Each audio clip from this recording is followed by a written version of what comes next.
A section of Canada's Indian Act allowed for the expropriation of Kahnawà land for the Atlantic Northwest Railway Company prior to it eventually becoming the Canadian Pacific Rail Line. The special act providing for the authority to build this railway track was passed in 1879, and the order in council fixing the location in Kahnawà was adopted in 1882.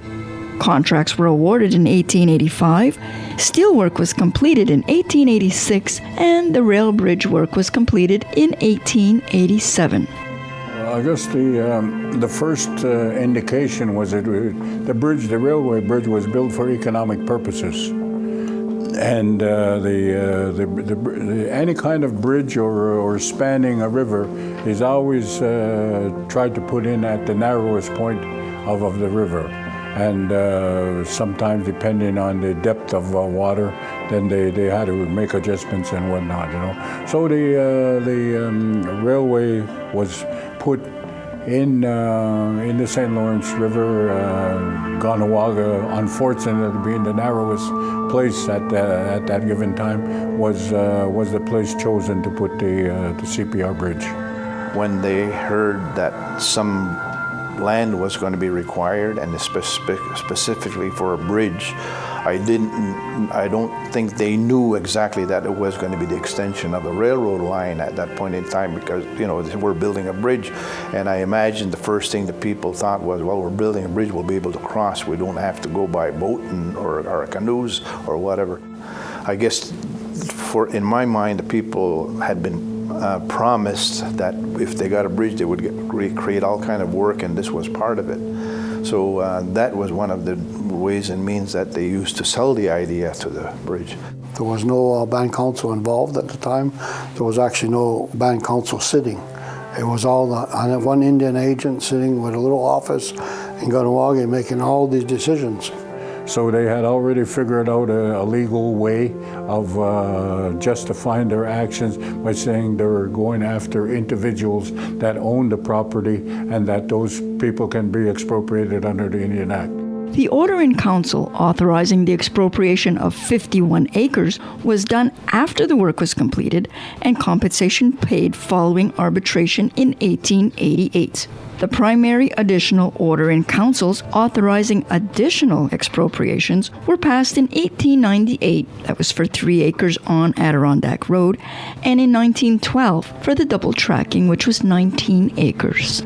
There's one thing that happened is that our fellows started to do steel work as a result of that bridge being constructed in Kahnawà. You know, the story that I heard is that, you know, when they were building bridges across the country, they were using mostly, you know, sailors, because they were used to climbing masts and they were used to the high areas on the ships. So they were using those people to do the work. They hired them, and that's what was happening here. And then our people, you know, saw that happening, and they went and they started following these guys around, and, you know, all over the structure. So the people that were working on it said, "Man, these guys look like they. Let's hire them." And that's the story that I heard about how our steel works. So that was one of the good things about the bridge.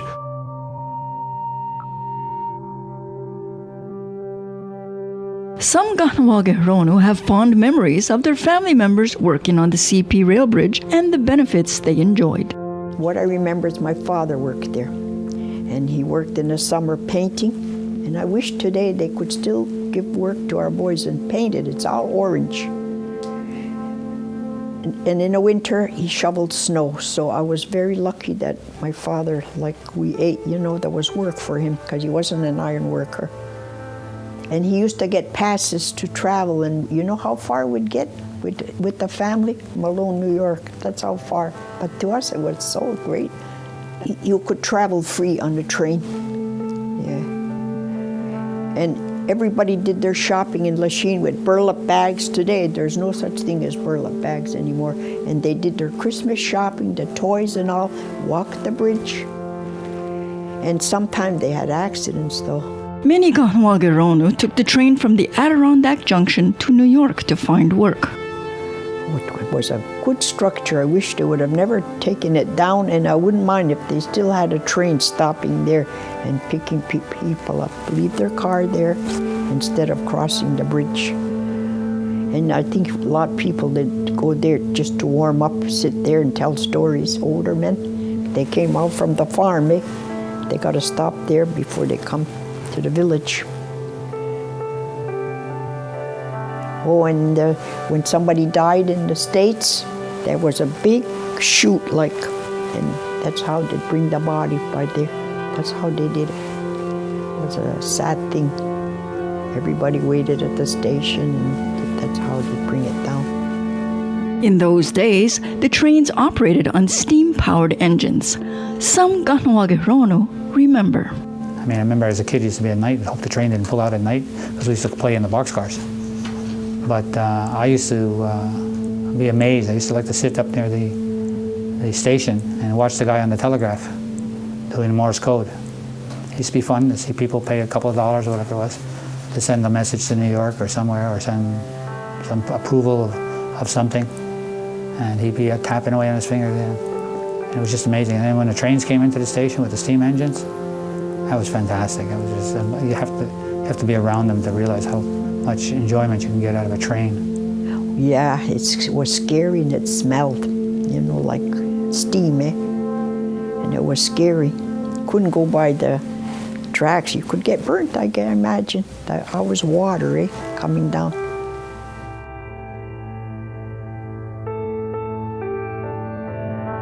The building of the railroads became dangerous, physically divided the community, and caused problems with flooding for the townspeople. But some Kahnawake were satisfied with the railways. The railway did cut into a lot of properties. It created because of they didn't really. They did not really give any consideration to areas that they filled in. They just put in this elevated rail line, and it flooded. It caused a lot of floods, swamps, where there was natural flowing water at one time, and it backed it up. And from what I understood, it destroyed some of the wells, some of the drinking areas for the animals, as well as the wells that people had built, and it flooded the farming land. Like in the winter when it snowed, and in the springtime the runoff, it wouldn't have had nowhere to go, So it stayed in that area, and a lot of the vegetation died, and the land wasn't usable anymore. And there was no, this is a couple of years later. And when they went to talk to CP, they said, "Oh, well, it's not our problem, So it did create some situations. Well, they divided the community, I guess. Like today, like you talk about today, 2010, the highways divided. The highways have divided the community, the railroad tracks, because there wasn't only one. There's the one coming from Chateauguay, the other railroad track coming from Chateauguay, the other railroad track coming from St. Eustache. So we're not talking about only one set of tracks. There are other examples also of damage that was caused by the railroad. For example, at the time, railroads produced sparks, and so there were sparks flying off of railroads, off of locomotives, and caused fires. So there are people who complained about fires on their property. There were also examples of people's animals getting onto the tracks, because the railroads were supposed to construct fences around the tracks, and sometimes the fences weren't well maintained, and horses got onto the tracks and were killed. It's created problems for people on both sides of the track, so to speak. And there's been some tragedies. People have been killed on those tracks, hit by trains and stuff like that. So it's not been. I don't consider it anywhere near any kind of contributor at all to the community. The railroad that came through, it took roughly 200 feet of my grandfather's property, and in fact, he's still right today. The property, it's only about 9 feet deep, and it goes about 150 feet. That belongs to my grandfather. So that's what the railroad didn't want to use or didn't need it, so they gave it back to him. But it's on the other side of the railroad. Kahnawake land was obtained by the CPR in 1911, and its employees occupied the land, the eventual Adirondack Junction, and the station master's house until the early 1960s. Well, it was a station. He was operating the station there, and the house was down below from the station. He just had to walk upstairs to get to the station, and it was a residence, but it was away from the tracks. It was down like near the golf club area, so it was more on our property than it was on anybody's.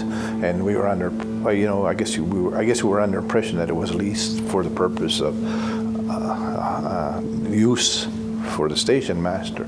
And then when he got a control of it, it was just like somebody coming in and buying a piece of property in Kahnawake. In the 1950s, the St. Lawrence Seaway Authority expropriated land for the purposes of building underpasses and overpasses in connection with the Old Malone Highway relocation and raising the CPR bridge across the St. Lawrence to allow for the passage of ships. As of 1955, there were several transactions affecting the land previously expropriated for railway purposes that occurred as a result of the St. Lawrence Seaway expropriations. In 1961, the St. Lawrence Seaway Authority filed a notice of abandonment in favor of the CPR and sold 7 parcels of land back to CPR for $1. In 1963, CPR erected a telecommunications line along the St. Isidore Road, now known as Route 207. And it was a big line, big thick line like this, and we used to shoot it when we were kids. We had with 22s, we'd hunt rabbits and we'd shoot the line at the same time. I remember that. There was air because we shoot it and we'd hear the air in there. It would make a big hissing sound. So we laughed about that, and maybe that's one of the reasons why it's not there no more. Too many people shot it, Road 207 was originally a rail line owned by Lac St. Louis and Province Line Railway in the 1840s, changing hands several times before it became the Grand Trunk Railway. In 1884, according to the Kahnawake Roads Report, the Kahnawake chiefs authorized the right-of-way, citing that the railway had been abandoned and it became a public road. My grandfather had told us, he told my grandmother because he just spoke in Kahnawake. He couldn't speak English. He told my grandmother that there used to be a railroad running down the 207, and the name of that railroad was the Grand Trunk. The way he told me was the Grand Trunk Railway. The way the story came about was in the 60s, middle 60s, late 60s, they had my house in the town of Kahnawake. They had lifted the house, the council had lifted the house because it didn't have a foundation. It was just sitting low to the ground on stone. So they I guess got monies from Indian Affairs, and they raised the house for my family because there's 10 of us in that little house. So they made it comfortable. They lifted it, but while they were digging, they found spikes and gears, and we didn't know what they were. So when I asked and inquired, they said that was the turntable that for this railroad that used to run up to the wharf. Before the wharf, down the 207, there was a turntable there, right where my grandfather's house was, Louis LeBarn, and that's where the turntable was. So that's where all these remnants, when they dug, came from there. That was a railway line also that went right up to the river, and the hospital that we know now, there was an old building there that was part of the railway system, and then they unloaded cars right in town. So this one was a bypass, and then they didn't need to come to town anymore. So they started to go to Kahnawake in New York. CPR sold the land to a non-native Marshall Plant in 1963. MCK opposed the sale, saying that the land should revert back to Kahnawake. Finally, in 1969, the MCK had to use $16,000 of its own funds to purchase the property from Plant as compensation for his improvements. The historical record reports that an agreement was reached for this purpose in 1963 between the MCK and the CPR for a 10-year period at a lease rate of $50 per year.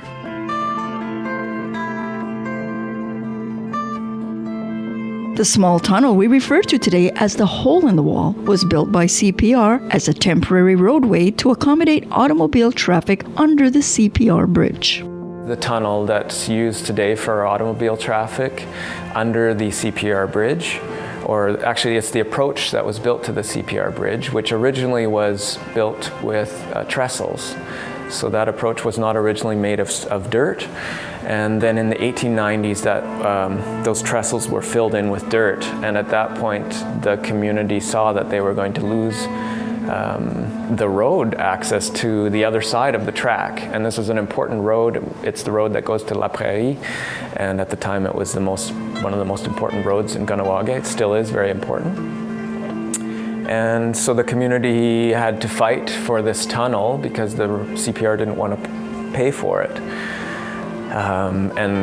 From the correspondence, I could see that the CPR was not interested in paying for it. They said that the road could be taken, people could drive all the way around, and that would not cause them.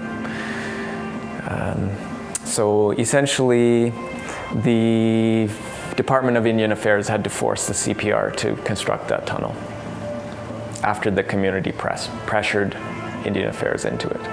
Additional Kahnawake land was expropriated in 1895 through Indian Affairs for the Southwestern Railway Company prior to it eventually becoming the CSX rail line. The special act providing for the authority to build this railway track was passed in 1888, and the order in councils fixing the location of Kahnawake was adopted in 1895, with work completed that same year.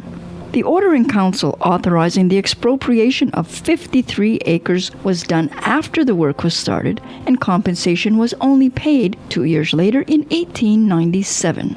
The order in councils authorizing additional expropriations was passed in 1896, that was 3 acres for the Boro pits, and for an extension to the spur line connecting to the Adirondack Rail in 1903. Well, I have a lot of recollection of where the tracks went because it was built in 1898. As young boys, we used to play on the tracks, and we always went down as far as we could go. We always pretend that it was another world there, and we followed down the tracks and hunting and whatever. But the most important part that I remember is when I started caddying at Kahnawake. The tracks went right by there, and people would get off the train. It was a commuter train that came from Montreal, and I think it went to New York, but it used to stop there. And the golfers would take off their clubs, and us caddies would run over there and go grab the bag and make a quarter or a dime, whatever it was at the time. So those are the beginning memories of the train and what it did. It took passengers, but most of the time it was freight trains. But we just looked, and we never knew what it was, where it was going. It was a Delaware and Hudson at one time, and then it was taken over by Conrail. And then in 1997, it was a CXS. 1997, the last CXX took it over, but they stopped using the line right after they purchased it. So sometimes what the railway companies do, they purchase, and then they sell all the assets, like they buy it in an auction. It's not needed, and this line goes all the way to New York. It's still running from Kahnawake to New York. It's still running, but from Kahnawake to Kahnawake, it's not running. But there's still bridges, railways, passes, and there's land all the way down that are still on the side of the land, including Kahnawake. Nobody got the land back yet. It was illegally taken, according to us, but they used a Railway Act that used all the wild lands of Canada to expropriate, which wasn't the truth in Kahnawake, because it wasn't the wild lands, it was some farmer's field. At the time, our people were subsistence farmers, so they needed their land to get it done. And if you'll notice, the line is, first of all, it's been one railway company. Then they sell it to another railway company, and they sell it to another railway company, and then it's never the original agreement that at least we were exposed to. And then when we make a grievance, and they always say, well, it's not me, it's the guy that had it before. And you go to the guy that had it before, and he says, it's not me, it's the guy that had it before. That's a tactic of the government.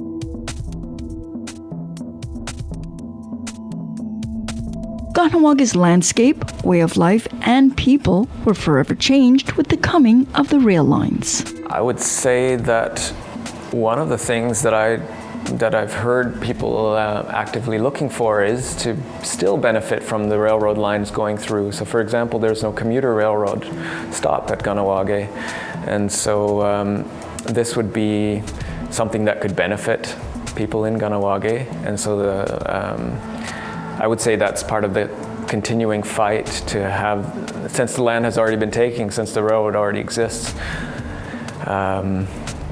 There's still very little benefit to the community for having these rails go through, and that would be one way to give the community something out of it.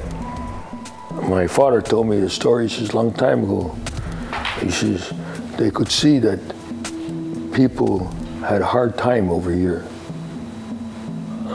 I'm talking about when there was nothing coming in on this reserve. And so the railroad turned around, start throwing out their coal on us for the side. Let them just bounce around the side and somebody comes and pick them up. And they dropped it. When there was no houses, they wouldn't drop it, but when they come to their house, they drew some out. And the people would go out there and pick them up. The last 3-4 days. And then they do that again. Every time they pass by, look forward to that coal. And that was, to me, that was a nice godsend, you know. Well, it doesn't service us in any way, shape, or form. It's just another imposition, like the railroad track. They were in the middle of a traffic area, transportation network, if you want to call it that, and it's all at the expense of Kahnawake. It's us that has to wait to cross the roads, the highways, the railroad tracks, and it's not our benefit. It doesn't benefit us at all. I mean, we were raised with lanes, and my mother's lane was a lane.